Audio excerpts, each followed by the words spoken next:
আমি বর্তমান সময়ের পরিপ্রেক্ষিতে খুব ছোট করে দু চারটি কথা বলবার চেষ্টা করব এবং আমি আশা করব যে এই জিস্টটুকুনি যেটুকুনি বলবো সেইটুকুনি নিয়ে যদি কেউ আলাদা করে ভাবতে চাই তাহলে সে একটা বড় কিছু কাজ করে ফেলতে পারবে। আমরা নারীবাদী আন্দোলন যেটাকে বলি সেটা থেকে যদি বর্তমান সময়ের প্রেক্ষিতে তাকাই তাহলে দেখব যে বেসিক্যালি পোস্ট স্ট্রাকচারালিজম, গঠন তত্ত্ব যেটাকে বলা হয়, এবং এই পোস্ট স্ট্রাকচারালিজমের আবার স্ট্রাকচারের মধ্যে স্ট্রাকচারকে ধরা হয়, তার সঙ্গে পোস্ট মডার্নিজম, আধুনিকতা পরবর্তী যে মানসিকতা সেটাকে ধরা হয়, এবং সেই সঙ্গে ফ্রেঞ্চ ফেমিনিজম, এই তিনটে এক ধরনের মিশেল বলা চলে বর্তমান সময়ের যে নারীবাদী আন্দোলনের চিন্তা ভাবনা।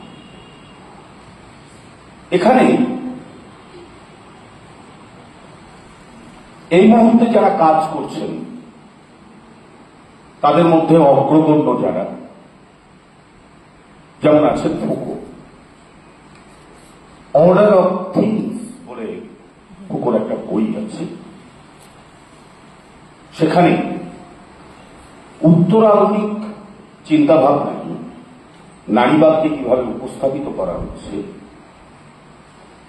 জ্ঞান কিভাবে ক্ষমতার উৎস, এবং আমরা এটা প্রত্যেকে জানি যে উত্তর আধুনিক ভাবনায় কখনো কোনো জিনিসকে সংজ্ঞায়িত করা হয় না।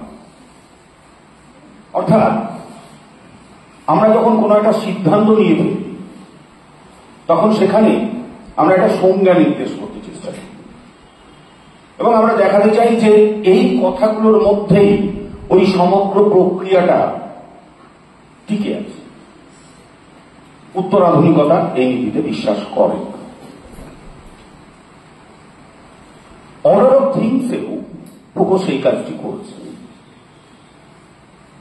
দ্বিতীয় যে জায়গাটার প্রতি ফুকো আমাদের দৃষ্টি আকর্ষণ করছেন সেটা হচ্ছে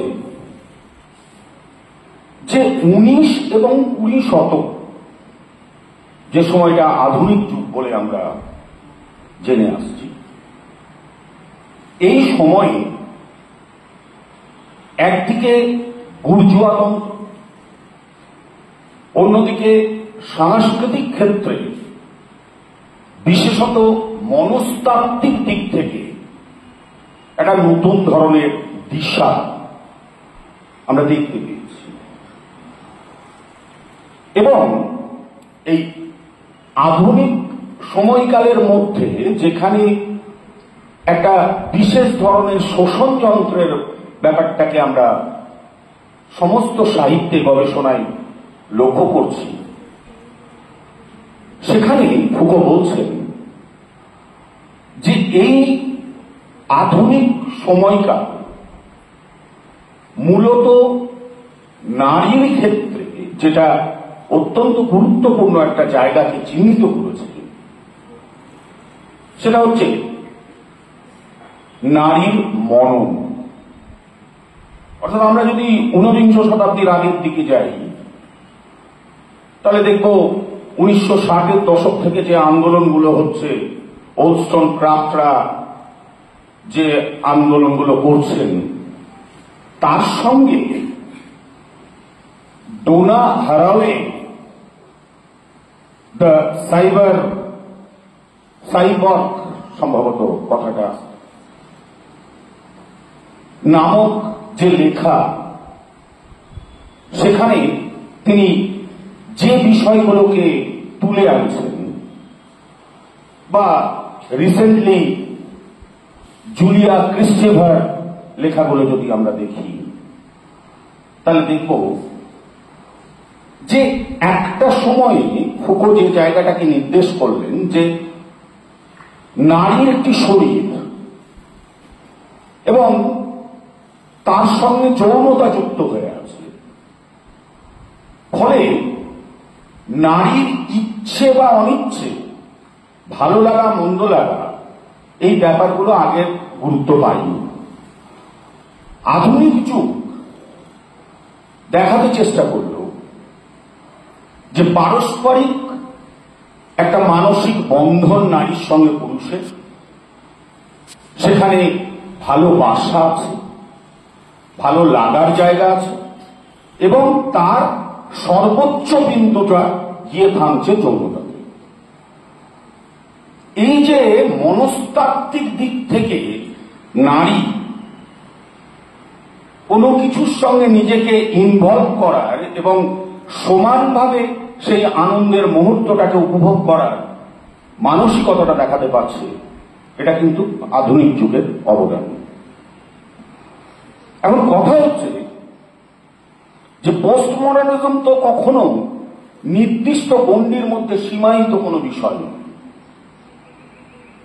আমরা যদি জুডিথ বাটলারকে দেখি, একটা খুব ভালো বই জেন্ডার ট্রাভেল,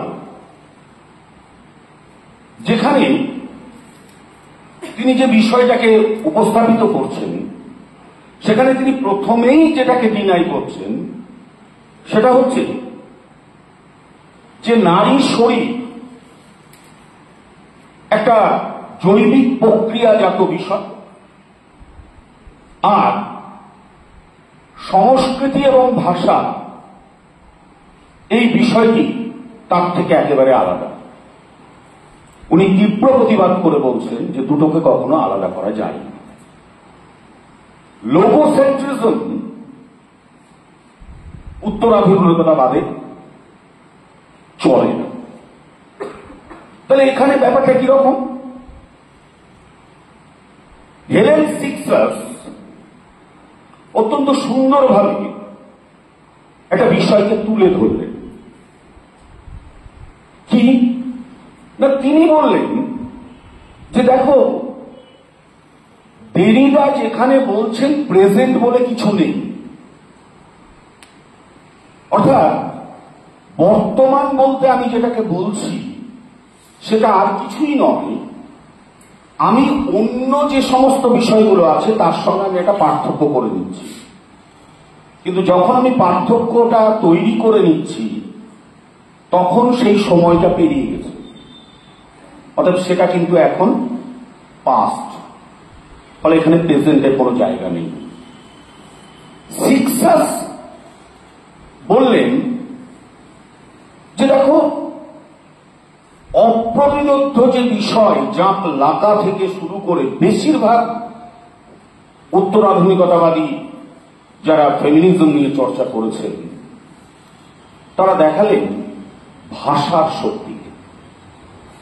অর্থাৎ এই যে পিতৃতন্ত্র, পুরুষতন্ত্র, এ যেন একটা চরম শক্তির বহিঃপ্রকাশ। পুরুষ লিঙ্গ মানেই, পুংলিঙ্গ হলেই সেটা শক্তির একটা প্রকাশ হয়ে যাবে, আর স্ত্রীলিঙ্গ হলেই সেখানে একটা দুর্বল ভাবনার জায়গা আসবে, মেয়েলি ভাব। সে নির্দিষ্ট গণ্ডির বাইরে বেরোতে পারে না, সে যেটা ভাবে সেটা প্রকাশ করতে পারে না, তার যেটা ভালো লাগে, করতে ইচ্ছা করে, সে সেটা চাইলেও করতে পারবে না। তুমি মেয়ে না? এই হেলেন সিক্সাস বলছেন যে তোমরা এমন কেন? তুমি যদি নারী হও, নারী সত্তায় তোমার যদি মেয়েলি ভাব থাকে, তাহলে সেটাকেই তুমি শক্তিশালী ভাবে উপস্থাপিত করবে না কেন? কেন একটি ছেলে কোমর দুলিয়ে হেঁটে গেলে তাকে বলা হবে যে দেখ কেমন মেয়েদের মতো হাঁটছে? মানে মেয়েদের হাঁটাটাও একটা আশ্চর্যজনক জিনিস। অথচ নারী মনে যে সুপ্ত নৃত্য সঙ্গীতের সুর ধ্বনিত হয়, সেটা দিয়ে সে তার নিজের ভাষার জগৎ তৈরি করতে পারে, সেটা দিয়ে সে বলিষ্ঠতার সঙ্গে নিজেকে সমাজে উপস্থাপিত করতে পারে। তার জন্য এই নয় যে পুরুষতান্ত্রিক ভাষাই আমাকে ব্যবহার করতে হবে বা ওইটা অপ্রতিরোধ্য, ওটাকে ভাঙা যাবে না, ওটাকে বদল করা যাবে না। আমি প্যারালালি আমার জন্মগত যে বৈশিষ্ট্য, সেই বৈশিষ্ট্য দ্বারা আমি সমাজে মাথা তুলে উঠে দাঁড়াতে পারবো না, এই ভাবনাটাকে বর্জন করতে হবে। আমি অফিসে যাব, শাড়ি পরবো না, আমাকে প্যান্ট শার্ট পরতে হবে।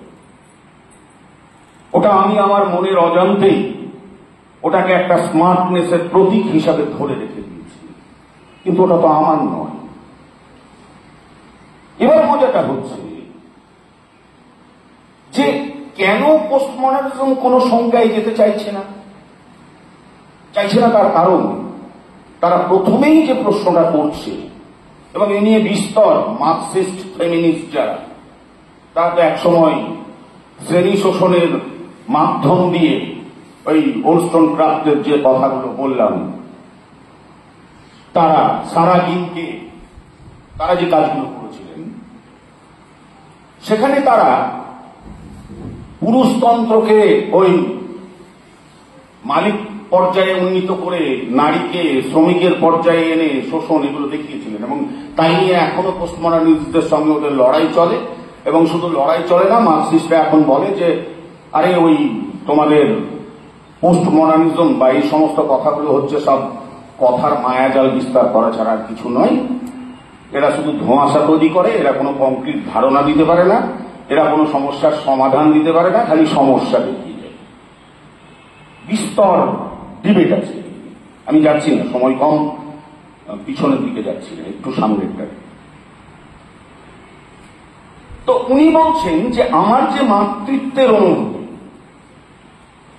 আমার যে নিজস্ব চলন বলন, নিজস্ব ধরন, সেটা দিয়েই আমি আমার জগৎকে নির্মাণ করতে পারি। দ্বিতীয় বিষয় হচ্ছে যে যখনই আমরা নারী উদ্দেশ্যের কথা বলছি, যখনই আমরা বৈষম্যের কথা বলছি, যখনই নারীবাদের কথা বলছি, তখন কিন্তু আমরা মনের অজান্তে শ্রেণী, বর্ণ, ধর্ম, সামাজিক বৈষম্য, পুরুষতান্ত্রিকতা, পিতৃতন্ত্র, এই শব্দগুলোর উল্টো দিকে আর একটা প্রাচীর তৈরি করার চেষ্টা করছি।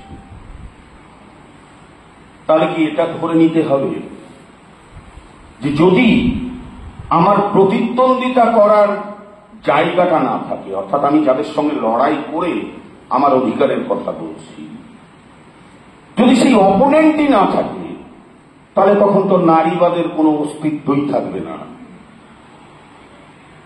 তাই এভাবে নারীবাদ হয় না। এই যে সাংস্কৃতিক মননের কথা, যেটা আমি বলছিলাম জুডিথ বাটলারের জেন্ডার ট্রাবল দিয়ে, যে সেখানে সাংস্কৃতিক পরিমণ্ডলে যদি ধরে নেওয়া যায় যে আমরা এই এলাকায় বসবাস করি, আমাদের এখানে কিছু সামাজিক রীতিনীতি আছে। এখন সেই সামাজিক বিধিনিষেধগুলো বলা ভালো, যদি আমাকে, আমার স্বাধীন চেতনাকে বা আমার অধিকারকে খর্ব করে, তাহলে আমি তার বিরুদ্ধে লড়ব, কারণ ওরা একটা সোশ্যাল সিস্টেমে দাঁড়িয়ে আছে। মুশকিলটা হচ্ছে অন্য জায়গায়। সেটা হচ্ছে পাশের পাড়ার একই সমাজের যে মহিলা আমার বাড়িতে কাজ করতে আসে, আর আমি মহিলা যে তাকে কাজ দিয়েছি, এই দুজন কখনোই সমান তালে সমাজের ওই বিধিনিষেধের বিরুদ্ধে লড়তে পারবো না। ফুকো এই জন্যেই জ্ঞানকেই শক্তির আধার হিসেবে দেখাচ্ছেন, যে তুমি যত জ্ঞানী হবে তুমি ততটাই শক্তিশালী হতে পারবে, এবং যুগে যুগে সেটাই হয়েছে। এবং সেই চর্চার মধ্যে দিয়ে তোমাকে উঠে দাঁড়াতে হবে, কারণ ইন্ডিভিজুয়ালিজম যদি বিচার করতে যাওয়া যায় তাহলে আমরা প্রতিটি মানুষ প্রত্যেকের থেকে আলাদা। তাহলে আমি নারী মানেই এক বাক্যে একটা সরল রেখা টেনে দিলাম, একই একটা থিওরি চাপিয়ে দিলাম, দিয়ে বললাম এইভাবে হলে সবকিছু পরিবর্তন হবে, হবে না। তাতে কি হবে? কারোর কারো অবস্থার পরিবর্তন হবে। আই রিপিট, তাতে কি হবে? কারোর কারোর অবস্থার পরিবর্তন হবে। কেমন না, এই মহিলা পুলিশের চাকরি করেন, তাহলে তিনি মহিলা, তিনি পুলিশের চাকরি করছেন, ফলে তিনি কিন্তু ওই সিস্টেম, যে পিতৃতান্ত্রিক পরিবেশ, সেই জায়গায় তিনি নিজেকে উন্নীত করলেন, উনিও কিন্তু পিতৃতন্ত্রের শরিক হয়ে গেলেন। এতে কি হলো? অবস্থার পরিবর্তন ঘটল, কিন্তু অবস্থানের পরিবর্তন ঘটল না। অর্থাৎ টোটাল চেঞ্জের যে ব্যাপারটা বলছি, সেটা দেশ ভেদে, জাতি ভেদে, অর্থনৈতিক অনগ্রসরতা, শিক্ষা, প্রতিটি ক্ষেত্রে যে ডিফারেন্সটা তৈরি করে রেখেছে, সেই ডিফারেন্স থেকে 2-10 জন আন্দোলন করে এগিয়ে যেতে পারে, কিন্তু সামগ্রিকতার পরিবর্তন তাতে ঘটবে না। তাহলে নারীবাদী আন্দোলন সার্থকতা পাবে না। সুতরাং ভাষাগত বৈশিষ্ট্য এবং সংস্কৃতিগত বৈশিষ্ট্য এবং জ্ঞান চর্চা, এর উপরে গুরুত্ব আরোপ করে পোস্ট মডার্নিস্টরা যে লেখাগুলো লিখেছেন, এবং এগুলো রিসেন্টলি 1990 এর পর থেকে এই বইগুলো, সেইগুলোকে সামনে রেখে আমরা বোধহয় বর্তমানের প্রেক্ষিতে নারীবাদী আন্দোলনকে দেখতে পাই। ধন্যবাদ সবাইকে।